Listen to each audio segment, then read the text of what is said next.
เห็นขี้มาแล้วนี่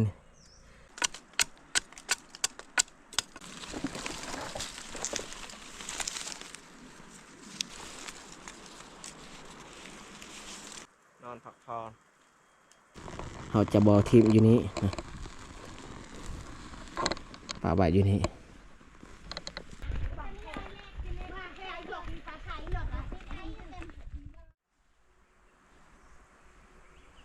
กราบสบายดีพ่อแม่พี่น้องเบิดสู่คู่สู่คนสำหรับวันนี้ขอยกะย่างเข้าป่าแบบบ่มีจุดหมายปลายทางมาแต่เฮาย่างเบิ่งบรรยากาศเท่านั้นเนาะเบิ่งบรรยากาศในป่า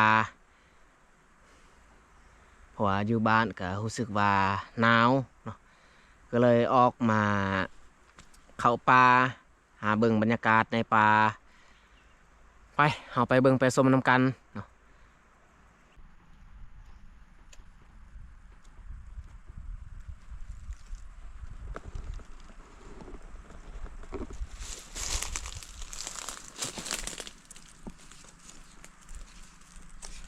มีราคาได้ต้นไม้ชนิดนี้มันจับตามต้นไม้หรือว่าคือต้นไม้แบบมีโกนแบบนี้มันมักจับมักอยู่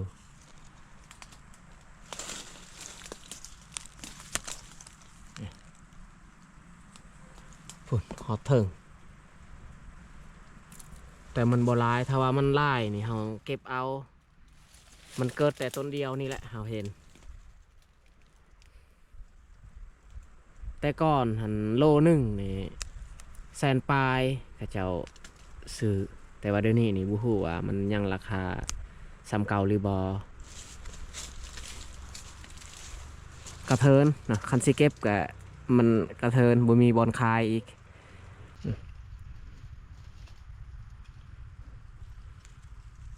เขือมีมาก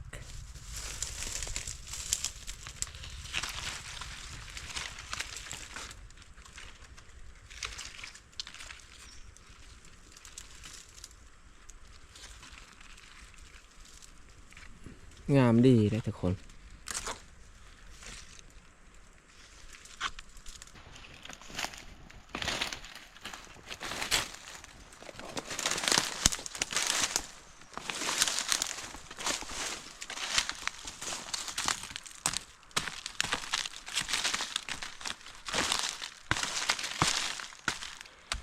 ไม่แปลกเด้นี่ไม่แปลกมันเนามันผุแล้วอันนี้แมนไม่แปลกที่แบบว่าบ่มียางหรือว่าเนื้อมันบ่งามมันเปื่อยแบบนี้แหละถ้าว่าไม่แปลกแบบว่ามียางลายเนื้องามนี่เราสามารถเอาไปจูดได้แล้วก็มันบ่เปื่อยง่ายอีก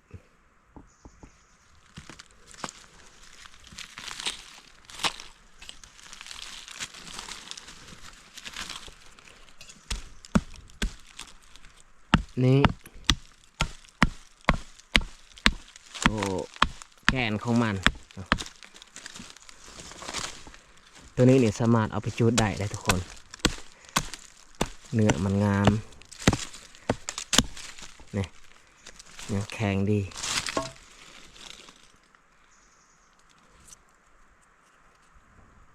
นี่ทุกคนสังเกตเบิ่ง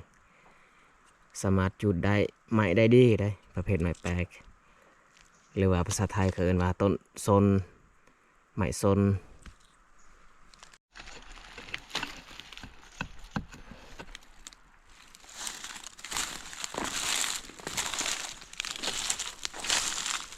อันนี้ก็ต้นแปลกอีกมันล้มประเภทต้นไม้ก็คือกั้นคือคนเฮาแหละมันวิทยุการมันก็ล้มตายไปคือกันนี่หมากไม้ชนิดนี้นี่เราสามารถกินได้เลยทุกคนหวาน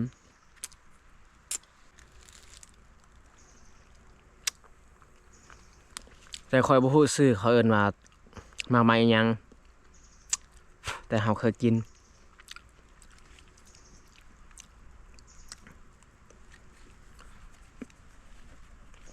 คันยุงกัด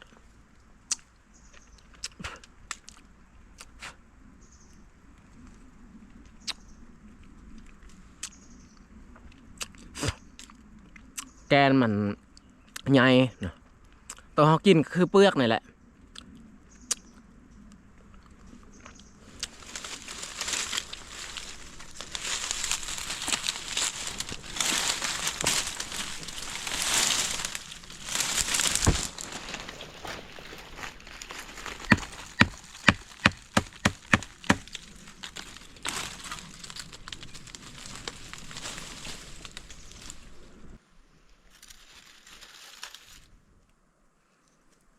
ป้าโถความยาวคนนกอันนี้บุหัวาคนนกยังยาวสำนี้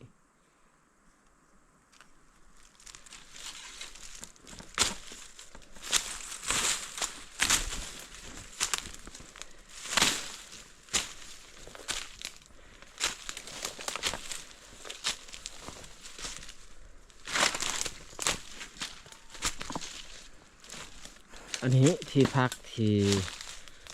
คอยกับกระเตือยสร้างไว้ขั้นตอน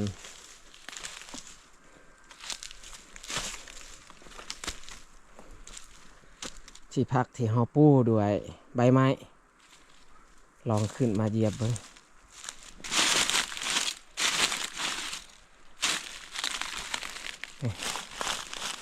ไม่มีปัญหาเลยทุกคนเลย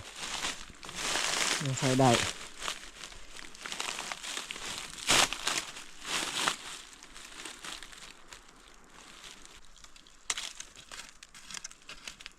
ตั้งแต่เฮามานอนอยู่นี้ฝนบ่ได้ตกจากเถื่อเลยทุกคนสังเกตเบิ่งฟืนนี่ดินกับบ่เปียกนะยังดีทุกคนเลยเฮาลองนอนที่พักเก่าโอ้ย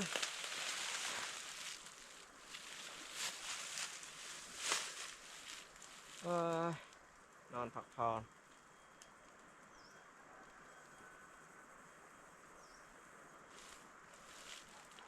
บรรยากาศอยู่ในป่านี่สงบสงบดี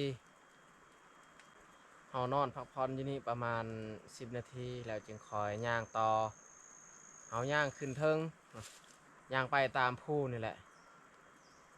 เบิ่งบรรยากาศตามภูตามพาป่าบริเวณนี้ก็เป็นป่าที่ต้นแปลกค่อนข้างหลายต้นไม้ใบหญ้าทุกชนิดถ้าว่าเฮาบ่ตัดเฮาบ่ทางป่าเฮ็ดให้มันก็แก่เกินไปมันก็ล้มตายคือเก่าอยู่ดีคือกันกับคนเฮาหั่นแหละ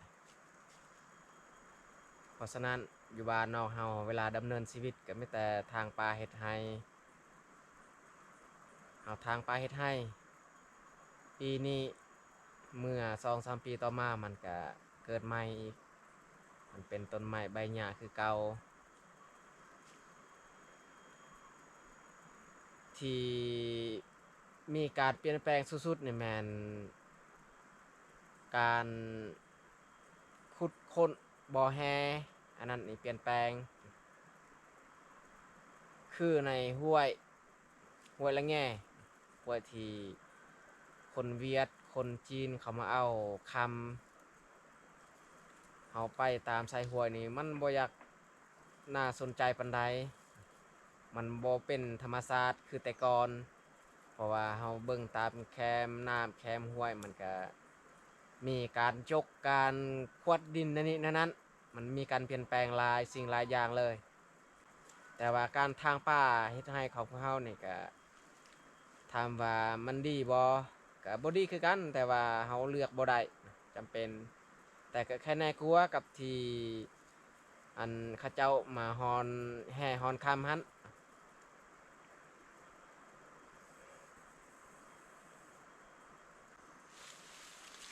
โอ้ย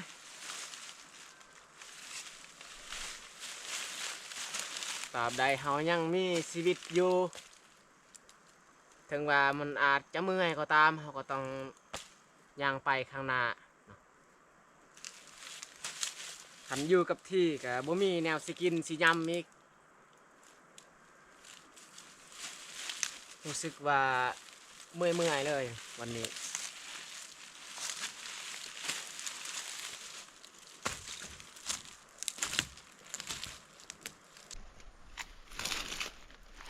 เห็ดที่มันโป่งจากต้นแปลก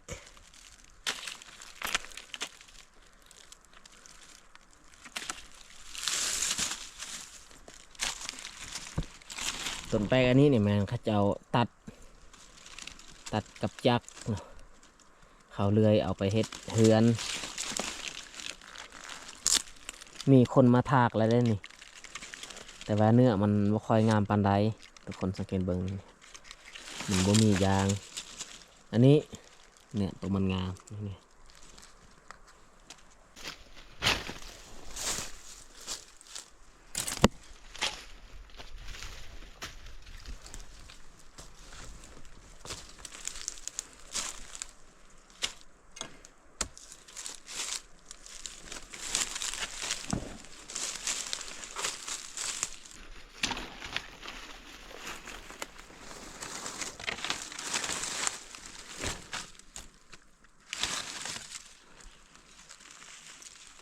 หนูยังวะมาขวดอันนี้โหมันใหญ่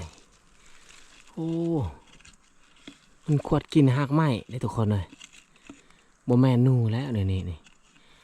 อาจจะโตเม็ดก็ได้มันมากินหากไม้แบบนี้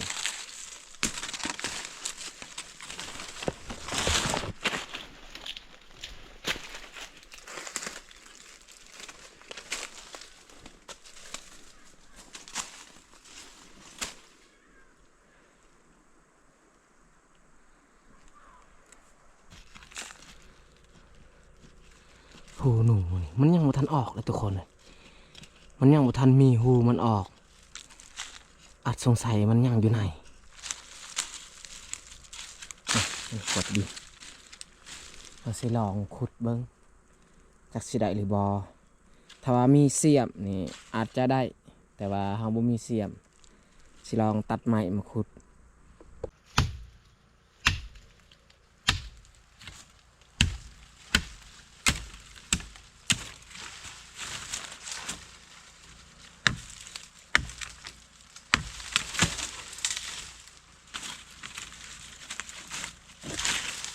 โอ้อยู่นี่ก็มีหูทุกคนเลยบ่ได้แล้วนี่นั่นก็มี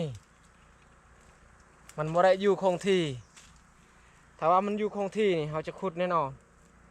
อันนี้ก็หูนั่นก็หู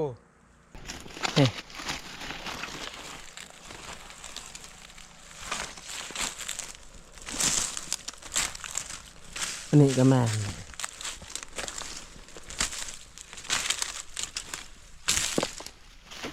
อันนี้ก็แม่เนี่ย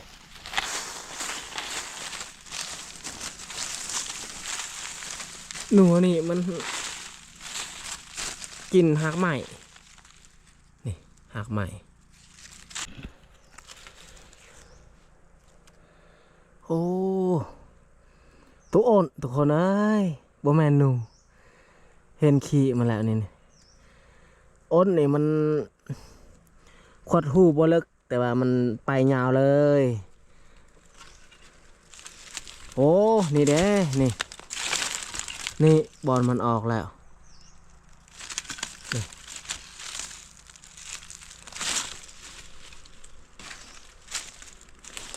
โอ้คิดว่าสิได้ไปมานี่มันกินแบบว่าไปเลยมันบ่ได้อยู่คงที่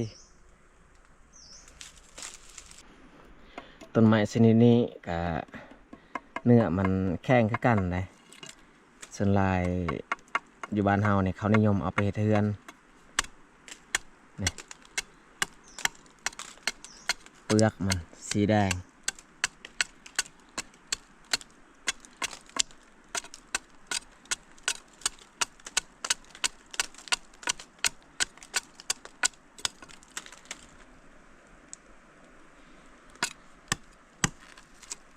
ปลือกมันค่อนข้างหนาแต่ว่าแก้นอยู่ในมันก็สีขาวกับบัวขาวปันไดนี่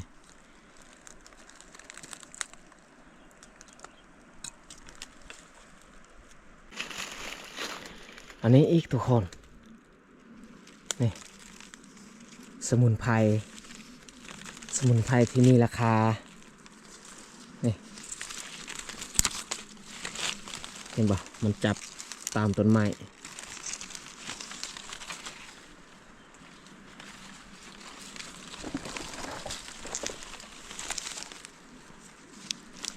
ก็ไล่ได้ทุกคนเลยถ้าว่าเราเก็บเอานี่ไล่ได้ประมาณ2-3 โลเลยกับตัวเราพอทำอิฐบางกีอันนี้อีกเราพอเบื้องนี้อีกนี่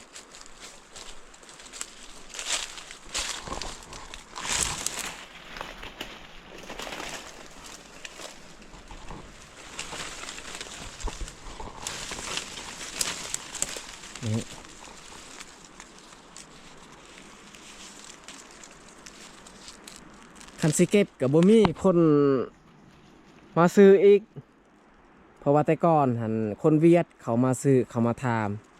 เดี๋ยวนี้นี่เขาบ่ได้มาทามแล้วคันเก็บกับบ่ฮู้สิไปขายให้ผู้ใดอีกแต่ว่าเขาก็เห็นแล้วในป่านี่ถ้าว่าไผฮู้หรือว่าอยากได้ก็สามารถติดต่อหาข่อยสิไปเก็บเอามีหลายนะทุกคนข่อยเห็น3 ต้นแล้วสมุนไพรที่มันเกิดในป่าเขากับบูฮูว่าจักเขาเอาไปเห็ดยังตอนนั้นนี่คนเวียดเขามาหับซื้อโลละ100,000 กีบ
เอาโยนลงเลยหอดทาง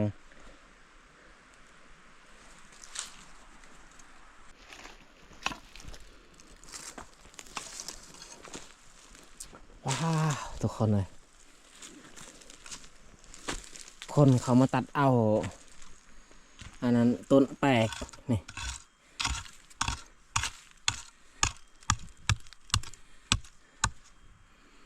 เขาขุดดินอันนี้เป็นต้นแป้งที่เนื้องามมีน้ำมันลายเอาไปจูดเวลาดังไฟนี่ไม่ดีขนาดเลยนี่ทุกคนสังเกตเบิ้งนี่เนื้อของมันมียางลายเอาจูดนี่ก็ไม่ง่ายเอากาแฟมาต่อยให้ทุกคนเบิ้งเห็นบ่ขันไม้แนวอื่นนี่ยากและมันสิไม้ดีแบบนี้ขันเฮาว่างไว้บอนนี้นี่มันไม้เบิดเลยไม้แปลกที่เรือนี่เฮาจะบอทิมอยู่นี้ป่าใบอยู่นี่บางทีมีคนเขาต้องการแต่ตัวมันเศษเรือนี่น่าจะเขาบ่เอาแล้วอันนี้เขาตัดเอาอันนี้นี่ยังหักที่มันลงเลิกเขาจะบุขุดเอาแล้วเขาขุดเพียงนี้แหละ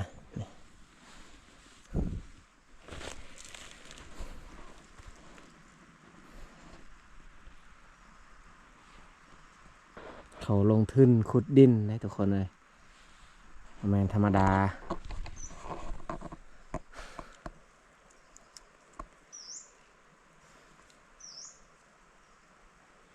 เขาตัดเอาไม้แปลกเต็มกระพ้าเอาไปจูดเวลาดังไฟนี่ได้ประมาณ2-3 เดือนถ้าว่าเบิดกับเขาปลาออกไปสอกหาอีกสบายได้ทุกคนเอาดังไฟด้วยไม้แปลกมันยังบ่ทันมอด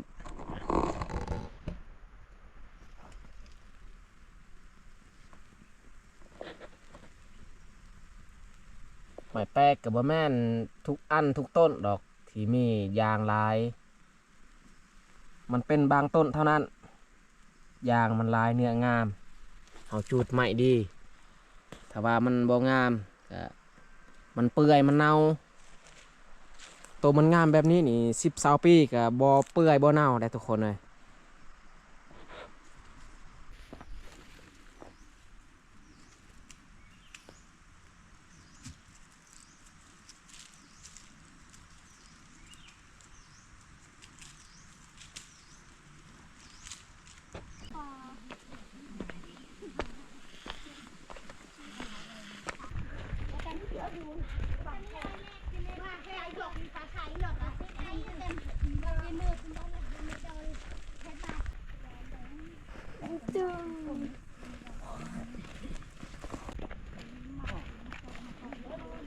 แม่นะ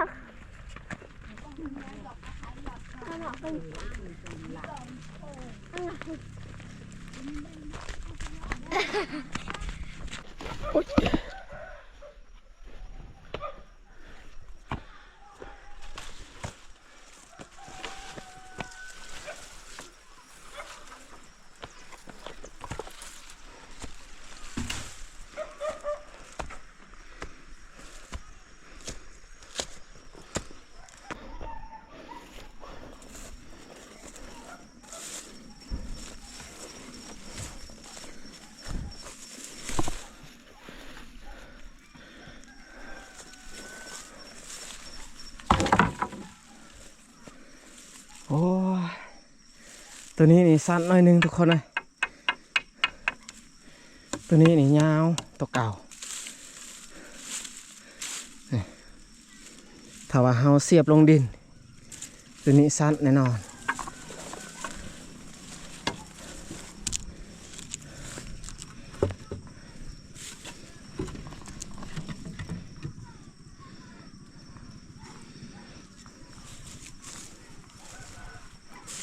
เครื่องปั่นอ้อยเพราะว่า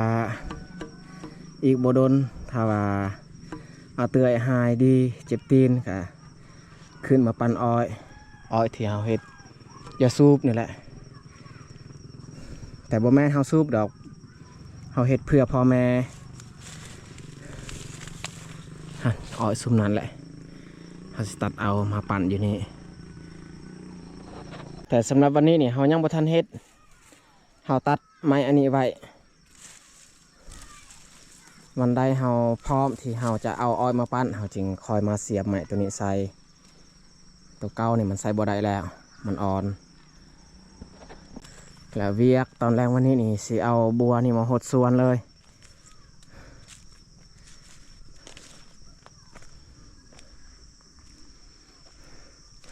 ช่วงนี้นี่ไม่แต่ค่อยเลยหดส่วน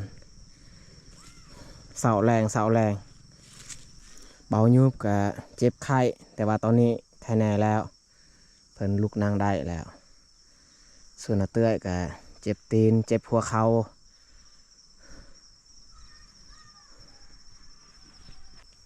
โอเคทุกคนสำหรับคลิปนี้เฮากะสิจบลงอยู่นี่แหละจะได้กะขอขอบอกขอบใจเนาะ FC ที่สละเวลาเขาเบิ่งเขาชมตั้งแต่ต้นจนจบถ้าบ่อยากพลาดผลงานการเคลื่อนไหวของคอยแบบชีวิตประจำวันก็อย่าลืมกดไลค์ถ้าถูกใจอย่าลืมกดแชร์เนาะเพื่อเป็นกำลังใจให้คอยได้เฮ็ดคลิปต่อๆไปจะได้ก็ขอบใจหลายๆหรือว่าขอบคุณมากๆเนาะ FC หมดทุกคนบ๊ายบายพบกันในคลิปต่อไป